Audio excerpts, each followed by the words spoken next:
Hello students, class 12 के स्थिर वैद्युतिकी के इस वीडियो लेक्चर में हम सबसे पहले विद्युत द्विध्रुव एवं द्विध्रुव आघूर्ण की चर्चा करेंगे। सबसे पहले हम ये देखते हैं कि विद्युत द्विध्रुव क्या होता है। तो बराबर परिमाण किंतु विपरीत प्रकृति के दो आवेश एक दूसरे से अत्यंत कम दूरी पर स्थित होते हैं, तो इस निकाय को हम लोग क्या कहते हैं? विद्युत द्विध्रुव कहते हैं। अर्थात जब दो बराबर परिमाण किंतु विपरीत प्रकृति के आवेश, अर्थात एक आवेश हो गया प्लस क्यू और दूसरा आवेश हो गया माइनस क्यू, ये एक दूसरे से अत्यंत कम दूरी पर स्थित होते हैं, तो आवेशों के इस निकाय को हम लोग क्या कहते हैं? विद्युत द्विध्रुव कहते हैं। और विद्युत द्विध्रुव की लंबाई को हम लोग 2L से व्यक्त करते हैं, है ना। विद्युत द्विध्रुव की लंबाई को 2L से व्यक्त करते हैं। एग्जाम्पल के लिए हम देखते हैं H2O का विद्युत विच्छेदन जब होता है तो H प्लस और OH माइनस आयन मिलते हैं। तो H प्लस पर जितना आवेश होता है 1.6 × 10⁻⁻19 कूलम का धन आवेश, उतना ही ऋण आवेश होता है हाइड्रोक्सिल आयन पर, अर्थात OH आयन पर 1.6 × 10⁻⁻19 कूलम का आवेश होता है। ये होता है इस पर प्लस 1.6 × 10⁻⁻19 कूलम, और OH माइनस पर आवेश होता है -1.6 × 10⁻⁻19 कूलम का ऋण आवेश होता है। ये एक दूसरे से इतने कम दूरी पर स्थित होते हैं कि इनको सूक्ष्मदर्शी की सहायता से भी अलग अलग नहीं देखा जा सकता है कि यहाँ धन आवेश है, यहाँ ऋण आवेश है, ऐसा कुछ नहीं होता है ना। ये एक दूसरे से बहुत ही कम दूरी पर होते हैं। अतः H2O के विद्युत विच्छेदन से जो आयन मिलते हैं वे विद्युत द्विध्रुव का निर्माण करते हैं। पुनः इसी तरह से H2SO4 को भी देख सकते हैं। H2SO4 का जब विद्युत विच्छेदन होता है तो 2H plus SO4 double minus, है ना। तो 2 प्लस इस पर 2 माइनस इस पर, दोनों आयन पर आवेश का परिमाण बराबर है किंतु प्रकृति एक दूसरे के विपरीत है। एक पर धन आवेश है तो दूसरे पर ऋण आवेश है, लेकिन ये एक दूसरे से इतने कम दूरी पर स्थित हैं कि इन्हें विद्युत द्विध्रुव माना जा सकता है। ठीक है, जैसा कि हमने अभी बताया है कि विद्युत द्विध्रुव का जो लंबाई है उसे 2L से व्यक्त किया जाता है। अब हम लोग देखेंगे विद्युत द्विध्रुव आघूर्ण। विद्युत द्विध्रुव आघूर्ण, द्विध्रुव आघूर्ण क्या होता है? तो विद्युत द्विध्रुव के दोनों आवेशों में से किसी एक आवेश का परिमाण, मान लीजिए Q, और द्विध्रुव की लंबाई के गुणनफल, 2L से हम व्यक्त करते हैं इसको लंबाई को। विद्युत द्विध्रुव के दोनों आवेशों में से किसी एक आवेश का परिमाण और विद्युत द्विध्रुव की लंबाई के गुणनफल को हम लोग क्या कहते हैं? द्विध्रुव आघूर्ण कहते हैं। और द्विध्रुव आघूर्ण को P से सूचित किया जाता है। विद्युत द्विध्रुव आघूर्ण एक सदिश राशि है और इसकी दिशा ऋण आवेश से धन आवेश की ओर होती है ना। अर्थात द्विध्रुव आघूर्ण की दिशा, अगर ये विद्युत द्विध्रुव है तो इसके विद्युत द्विध्रुव आघूर्ण की दिशा किधर होगी? तो ऋण आवेश से धन आवेश की ओर, है ना। इसका मात्रक क्या होना चाहिए?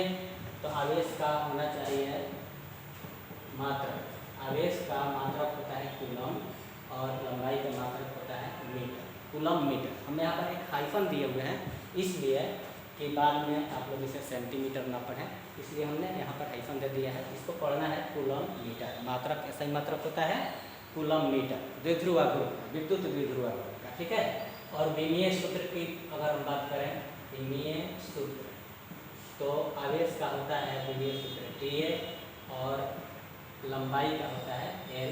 तो कितना हो जाएगा विमीय सूत्र? LPA, ये विमीय सूत्र होता है। ठीक है, तो ये हो गया विद्युत द्विध्रुव एवं द्विध्रुव आघूर्ण तथा द्विध्रुव आघूर्ण के मात्रक और विमा। और द्विध्रुव आघूर्ण की दिशा भी बताए कि ऋण आवेश से धन आवेश की ओर होता है। अब हम लोग ये देखेंगे कि विद्युत द्विध्रुव के कारण किसी बिंदु पर विद्युत क्षेत्र की तीव्रता के लिए व्यंजक क्या होना चाहिए, इसका हम लोग डेरिवेशन करेंगे। तो यहाँ पर हम सबसे पहले 3 कंडीशन लेते हैं। पहला जो है विद्युत द्विध्रुव के कारण किसी बिंदु P पर विद्युत क्षेत्र की तीव्रता, विद्युत क्षेत्र की तीव्रता, जबकि वह बिंदु नंबर 1 किसी भी स्थिति में हो, किसी भी स्थिति में नहीं, पहले हम अक्षीय स्थिति ले रहे हैं। अक्षीय स्थिति, एक्सियल पोजीशन में हो। तो जब बिंदु अक्षीय स्थिति में हो तो उस समय विद्युत क्षेत्र की तीव्रता उस बिंदु पर कितनी होती है, इसके लिए हम लोग सबसे पहले व्यंजक प्राप्त करेंगे। तो देखते हैं। मान लीजिए कि AB एक विद्युत द्विध्रुव है। यह हो गया A, यह हो गया B। एक विद्युत द्विध्रुव है जिस पर -q और +q आवेश है। A बिंदु पर -q आवेश है और B बिंदु पर +q आवेश है। तो विद्युत द्विध्रुव का लंबाई कितना होता है, 2 है। तो इसके मध्य बिंदु का A और B बिंदुओं से दूरी कितनी हो जाएगी, L और L, है ना। और इसके मध्य बिंदु से, अर्थात विद्युत द्विध्रुव के मध्य बिंदु से r दूरी पर एक बिंदु P स्थित है और हमें P बिंदु पर विद्युत क्षेत्र की तीव्रता ज्ञात करनी है। तो इसके लिए हम क्या करते हैं कि P बिंदु पर एक परीक्षण धन आवेश की कल्पना कर सकते हैं, या परीक्षण धन आवेश की कल्पना न भी करके हम लोग P बिंदु पर दोनों आवेशों के कारण, -q आवेश के कारण और +q आवेश के कारण P बिंदु पर अलग अलग विद्युत क्षेत्र की तीव्रता मालूम कर लेंगे। फिर दोनों को सदिश जोगफल ज्ञात करके और P बिंदु पर परिणामी विद्युत क्षेत्र की तीव्रता ज्ञात कर लेंगे, है ना। तो हम इससे पहले बता चुके हैं कि किसी भी बिंदु पर जब विद्युत क्षेत्र की तीव्रता ज्ञात करनी हो, विद्युत क्षेत्र की तीव्रता की दिशा ज्ञात करनी हो, तो उस बिंदु पर अपने मन से एक धन आवेश की कल्पना करते हैं, ठीक है। तो हम यहाँ पर अपने मन से एक धन आवेश का कल्पना कर लिए। तो ये +q क्या करेगा, विकर्षित करेगा। तो +q आवेश के कारण विद्युत क्षेत्र की तीव्रता EB की दिशा किधर होगी, बाईं से दाईं। और माइनस आवेश उस धन आवेश को क्या करेगा, आकर्षित करेगा। तो -q आवेश के कारण P बिंदु पर विद्युत क्षेत्र की तीव्रता की दिशा होगी दाईं ओर से बाईं। इसको हम EA लिख दे रहे हैं, ठीक है। लेकिन बड़ा कौन होगा, क्योंकि +q आवेश P बिंदु से ज़्यादा निकट है, इसलिए EB बड़ा होगा परिमाण में और EA छोटा होगा, क्योंकि -q आवेश इस बिंदु P से ज़्यादा दूरी पर पड़ता है, ठीक है। तो अब हम लोग विद्युत क्षेत्र की तीव्रता EA और EB मालूम करते हैं। तो +q आवेश के कारण P बिंदु पर विद्युत क्षेत्र की तीव्रता कितनी हो जा रही है, तो EB = 1/4πε0। क्या होता है, विद्युत क्षेत्र की तीव्रता के लिए सूत्र E = 1/4πε0 Q/r² होता है। तो यहाँ पर Q/r², और इसकी दिशा किधर है, O से P की, OP की O, अर्थात O से P की, है ना। और -q आवेश के कारण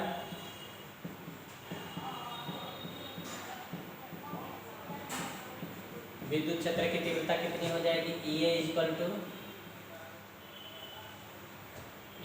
टू कितनी होगी? 1/4πε0 क्यू बाई, यहाँ पर ध्यान दीजिए r², क्यू बाई r² तो होता है, लेकिन प्लस क्यू आवेश से पी बिंदु की दूरी कितनी है? यहाँ से यहाँ तक न दूरी r थे, तो बी बिंदु से दूरी कितनी होगी? तो l को घटाना पड़ेगा, r - l ये दूरी है। तो हम यहाँ r² न लिख करके क्या लिखेंगे? r - l का स्क्वायर लिखेंगे, और यहाँ पर माइनस क्यू से पी बिंदु की दूरी कितनी है? r दूरी तो यहाँ तक हो गया, उसमें l जोड़ देंगे तब जाकर के a बिंदु से दूरी निकल पाएगा, मतलब r + l का स्क्वायर हो गया। और इसकी दिशा किधर है? दाईं ओर से बाईं, माने P से O की, P से O की, है ना? देखिए EB की दिशा है बाईं ओर से दाईं, माने O से P की, ये की दिशा किधर है? दाईं ओर से बाईं, अर्थात P से O की, ठीक है। तो ये दो विद्युत क्षेत्र हैं P बिंदु पर, और दोनों का योगफल हम लोग ज्ञात करेंगे, और जितना आएगा उतना ही P बिंदु पर विद्युत क्षेत्र की तीव्रता होगी। तो इसलिए P बिंदु पर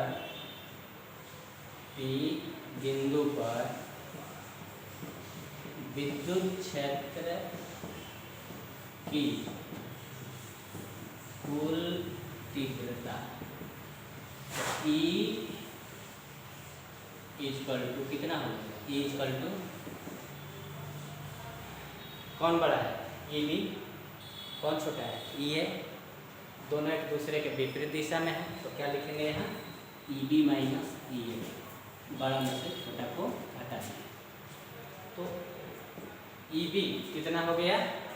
EB equal to 1/4πε0 q by r - l का होल स्क्वायर, माइनस EA है कितना? 1/4πε0 क्यू बटा r + l का होल स्क्वायर। क्या कॉमन निकल जाएगा? क्यू बटा 4πε0 कॉमन बच गया, यहाँ पर 1/r - l का होल स्क्वायर, माइनस यहाँ पर बच जाएगा 1/r + l होल स्क्वायर, ठीक है। अब इसको हम लोग सॉल्व करते हैं।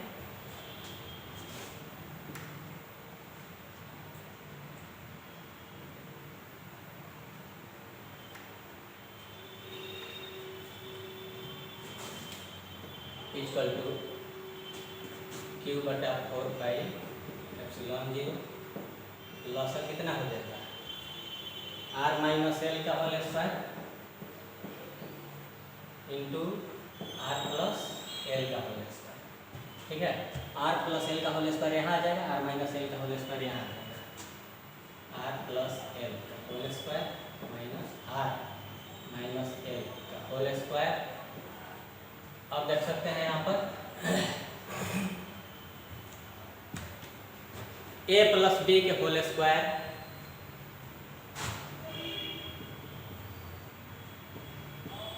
माइनस a - b का whole square equal to 4ab होता है। तो उसी तरह से r + l का whole square minus r - l का होल स्क्वायर 4rl हो जाएगा। तो ये हो जाएगा q बटा 4πε0, ऊपर में आ गया 4rl, है ना। और नीचे हम लिख रहे हैं r - l into r + l, और दोनों ही स्क्वायर में है ना, दोनों का स्क्वायर कर दे रहे हैं, इक्वल टू क्यू बटा 4πε0 4rl बटा a + b into a - b क्या होता है? a + b into a - b equal to a² - b², a² - b² होता है। तो यहाँ पर हम r² - l² लिख सकते हैं, स्क्वायर है यहाँ पर, तो स्क्वायर बैठा है ना। तो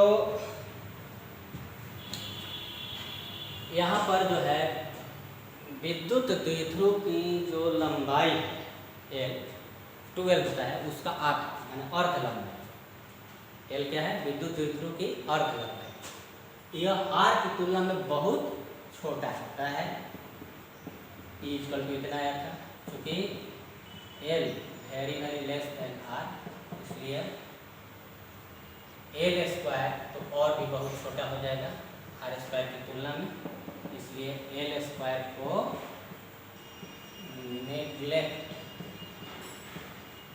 करने पर, तो इसको नेग्लेक्ट कर रहे हैं, तो नेग्लेक्ट करने पर क्या होता है, E इक्वल टू क्यू बटा 4 पाई एप्सिलॉन 0 है ना, 4RL बटा L स्क्वायर को हटा दें तो R स्क्वायर का स्क्वायर बचेगा, मैंने R के पावर 4, देखो R कटेगा तो R क्यूब नीचे बच जाएगा, क्यू बटा 4 pi epsilon 0 4L by R cube है ना। तो अब इसको देखिए ऐसे लिखते हैं 1 बाई 4 पाई एप्सिलॉन 0, 4 को हम लिख रहे हैं 2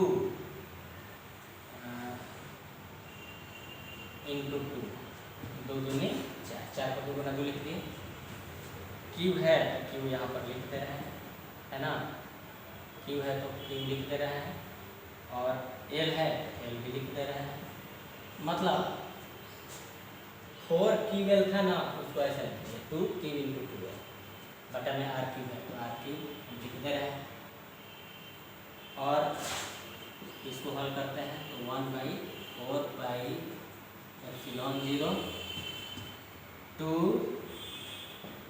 Q into 2 L, Q into 2 L अभी बताया है द्विध्रुव आपको, पी से इसको व्यक्त करते हैं पी बटा आर ई इक्वल टू कितना हो गया है ना, और इसको हम अगर सदिश रूप में लिखें तो सदिश E equal to 1 by 4 pi epsilon 0 2p बटा आर है ना, ये हो गया सदिश रूप में।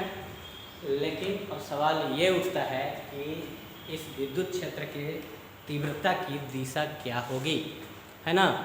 तो स्पष्ट है कि विद्युत क्षेत्र के तीव्रता की दिशा वही होती है जो बल की दिशा होती है, और यहाँ पर तो हम क्या किए हैं, E इक्वल टू क्या है ई बी माइनस ई, तो ई बी में से ई ए को घटाए तो जो बड़ा सदिश है उसी की न दिशा होगी, अर्थात ई बी की दिशा होनी चाहिए, और ई बी की दिशा बाईं ओर से दाईं ओर, मतलब माइनस क्यू से प्लस क्यू की ओर है, बाईं ओर से दाईं ओर। तो हम यहाँ पर दिशा को लिख दे रहे हैं माइनस क्यू से प्लस क्यू की ओर है ना, माइनस क्यू से प्लस क्यू की ओर।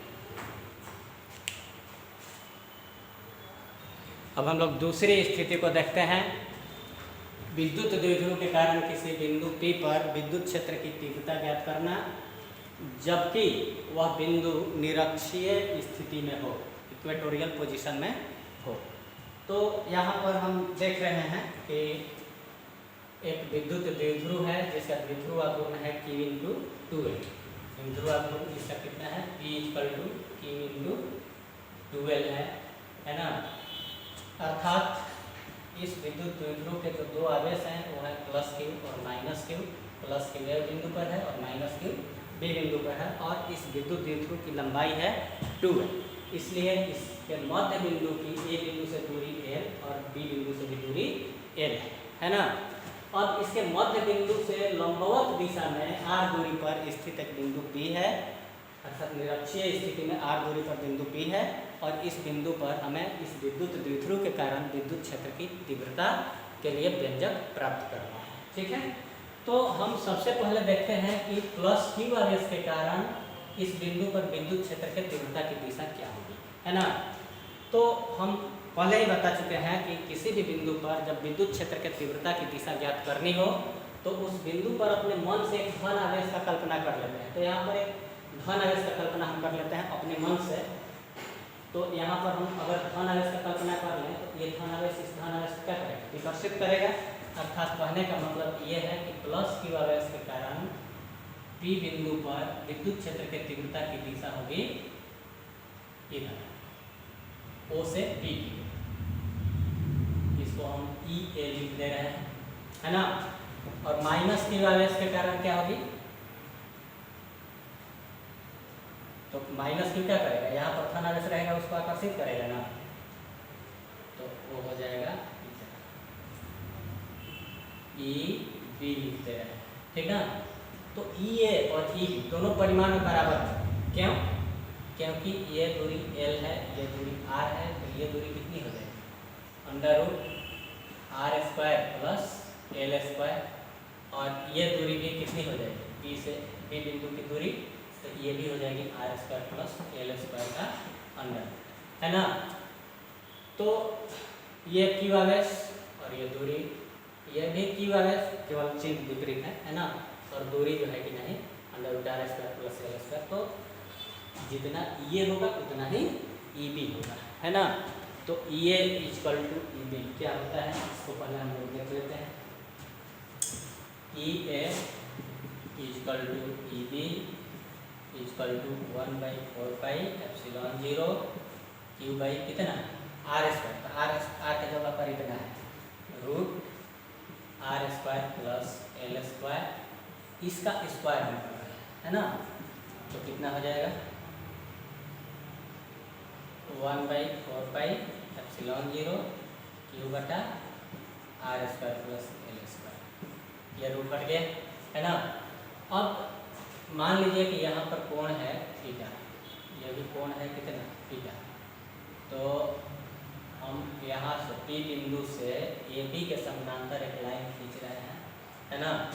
एक समानांतर चतुर्भुज इसे बना ले रहे हैं, और उस समानांतर चतुर्भुज का ये विकर्ण है, और इसी दिशा में परिणामी विद्युत क्षेत्र की तीव्रता होती है ना। ये और EB दो विद्युत क्षेत्र के तीव्रता की दो दिशाएं हैं P बिंदु पर, तो दोनों का परिणामी क्या होगा, तो दोनों को आधारभुजा मान, यानी EA और EB को आधारभुजा मानकर हम एक समानांतर चतुर्भुज की रचना कर लेते हैं, और समानांतर चतुर्भुज के विकर्ण जिस दिशा में होगा उसी दिशा में परिणामी विद्युत क्षेत्र के तीव्रता की दिशा हो, है ना। तो EA का दो घटक हो जाएगा, एक घटक क्योंकि यहाँ पर कोण थीटा है तो यहाँ भी थीटा होगा, तो एक घटक हो जाएगा कितना EA cos थीटा, जिधर कोण होता है उधर cos, और लंबवत घटक इधर कितना हो जाएगा EA sin थीटा। अब EB का घटक लेते हैं, तो यहाँ पर कोण थीटा है, तो ये कोण एकांतर कोण है और इसलिए ये थीटा हो जाएगा, और EB का घटक लेंगे तो क्षैतिज घटक हो जाएगा कितना EB cos थीटा, और ऊर्ध्वाधर घटक इधर कितना हो जाएगा, इधर नीचे की ओर, तो ये हो जाएगा EB sin थीटा, है ना। ये हो जाएगा ऊर्ध्वाधर घटक EB sin थीटा। अब देख सकते हैं EA sin theta = EB sin theta, है ना। ये दोनों EA sin थीटा चाहे EB sin थीटा दोनों परिमाण में एक दूसरे के बराबर हैं, और इसलिए EA sin थीटा और EB sin थीटा एक दूसरे को क्या कर देंगे, निरस्त कर देंगे, कैंसिल कर देंगे, है ना। तो ये दोनों एक दूसरे को कैंसिल कर देंगे, ठीक है। अब बच गया EA cos थीटा और EB cos थीटा। तो P यहाँ पर P बिंदु पर परिणामी विद्युत क्षेत्र की तीव्रता E = क्या हो जाएगा EA cos theta plus EB cos theta, यही ना। तो EA और EB cos थीटा है दोनों, तो EA plus EB cos theta दोनों में से कॉमन ले रहे हैं बाहर, cos थीटा हो गया। तो EA कितना है, जितना EA है उतना EB है, इसलिए हम EA EB के जगह पर भी EA cos theta = 2EA cos theta हो जाएगा। तो 2EA का वैल्यू कितना है, तो 1/4πε0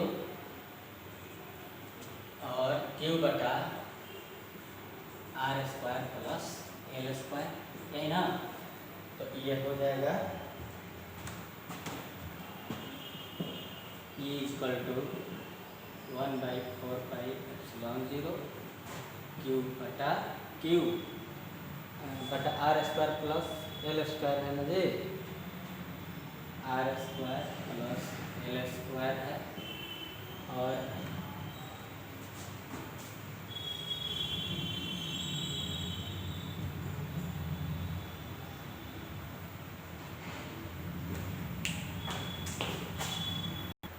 यहाँ पर cos थीटा बच जा रहा है ना, यहाँ cos थीटा है, छूट गया है cos थीटा।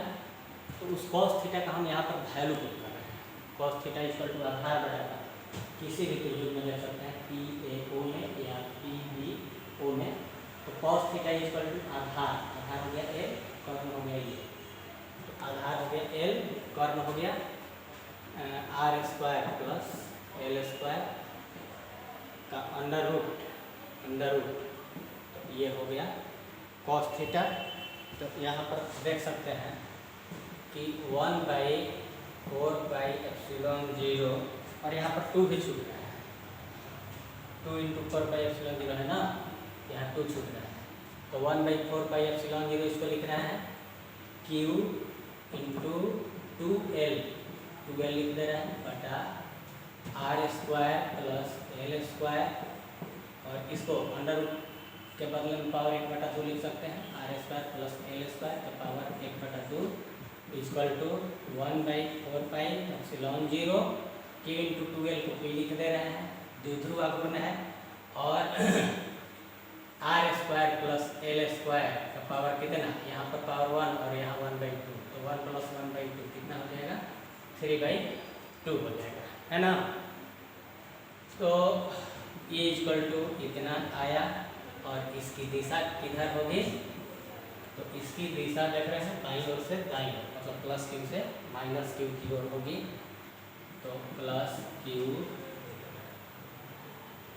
क्यू से माइनस क्यू की ओर दिशा होगी। और एल स्क्वायर बहुत ही छोटा है आर स्क्वायर से, इसलिए एल स्क्वायर को हम निगलेक्ट कर रहे हैं, छोड़ रहे हैं, उपेक्षित कर रहे हैं। तो E इक्वल टू कितना हो जाएगा, 1/4πε0 P बटा आर स्क्वायर पावर 3/2 और E इक्वल टू 1/4πε0 P बटा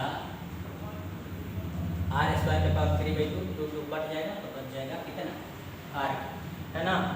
तो इसको हम लिख दे रहे हैं E इक्वेटोरियल, E की मैंने निरक्षीय स्थिति, और अक्षीय स्थिति में कितना था, अक्षीय स्थिति में E इक्वल टू 1/4πε0 2P बटा आर, मतलब अक्षीय स्थिति में जितना वैल्यू था उसका ये आधा है, मतलब ये कि E एक्सियल बटा 2 है, ठीक है। मतलब कि अक्षीय स्थिति में आर दूरी पर विद्युत क्षेत्र की तीव्रता विद्युत द्विध्रुव के कारण जितना होता है उसका आधा निरक्षीय स्थिति में विद्युत क्षेत्र की तीव्रता होती है, ठीक है। अब बच गया किसी भी बिंदु पर, मतलब कि विद्युत द्विध्रुव से आर दूरी पर और थीटा कोण पर विद्युत क्षेत्र की तीव्रता कितनी होगी, इसको हम लोग अगले वीडियो में देखेंगे, है ना। तब तक के लिए हम विदा लेते हैं, धन्यवाद।